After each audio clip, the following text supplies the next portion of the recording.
community is a large part of college campuses nationwide. Within the Greek community is an underlying problem, which is hazing.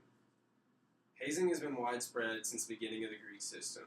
One example of this hazing is the story of Timothy Piazza, who attended Penn State University last year when he was 18 years old. Timothy Piazza was pledging the fraternity Beta Theta Pi. One evening, these members forced the pledges to answer questions about the fraternity, and if got wrong, were forced to drink alcohol. Timothy intook 18 alcoholic drinks within the first hour and a half, and by that time he was incoherent. Later, he was told to walk down a flight of stairs, to which he fell and hit his head. As stated by Rossman in the USA Today, 2 days later, he died in a hospital due to head trauma and the alcohol content. Being a member of the Greek community, I understand both sides, seeing that hazing can be seen as a form of bonding. However, when it is taken to the extreme, this is when it needs to be put to a stop. My name is Jacob Hooper, and my presentation is Hazing Issue Among the Greek Community. It is important because, as stated in the article Hazing in View, Fraternities and Sororities, 73% of those in Greek organizations experience some form of hazing. These hazing instances create a physical and mental stress on college students. The effects are the mental and physical abuse and destruction of relationships, which come through lack of sleep, decline in schoolwork, possible PTSD, and lack of trust within friends and peers. How do we stop it? There are a few steps to end hazing. The first is to end pledging.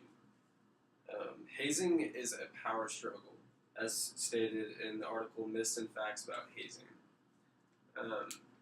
Over time, this power struggle needs to be completely finished, and there should be an equal play field for the incoming freshmen and for the older members of these organizations so that things can work better together instead of tearing each other down. The next step is to ban in-house alcohol. As stated in the article Hazing Myths and Facts, 82% of hazing-related deaths in fraternities are due to alcohol. Ending this alcohol inside of houses would limit their power and reduce risk when hazing instances occur. The next step would be to create informative, mandatory seminars. A lot of people don't understand the repercussions or the possibilities of what could happen with hazing. And with these seminars for incoming freshmen or all students, they could teach the extreme instances that have occurred in order to prevent future ones from happening. The last step would be zero tolerance. And this would come from student conduct, which would be a way to really punish instead of just a little slap on the wrist for fraternities. And these extreme punishments would include like kicking off campus. And this would hopefully scare fraternities and sororities in a way that they would eventually stop hazing altogether in order to keep their organization going. How to take action.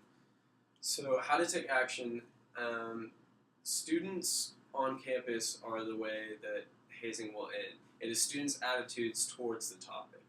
So seeing and reporting or hearing and reporting any signs or types of hazing can help in the end.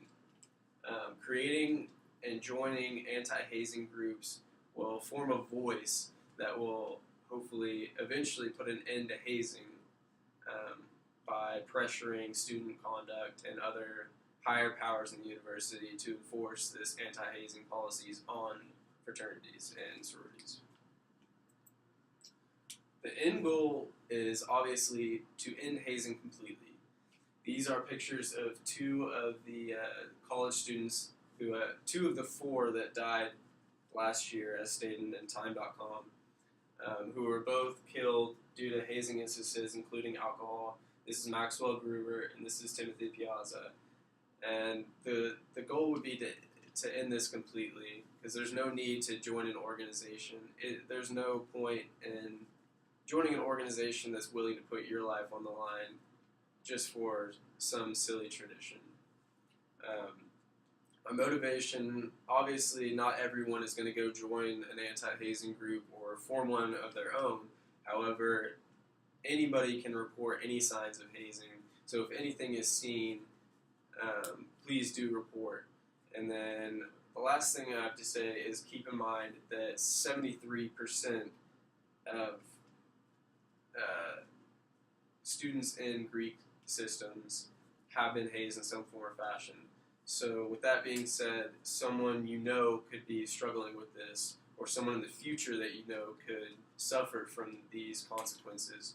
So reporting could help put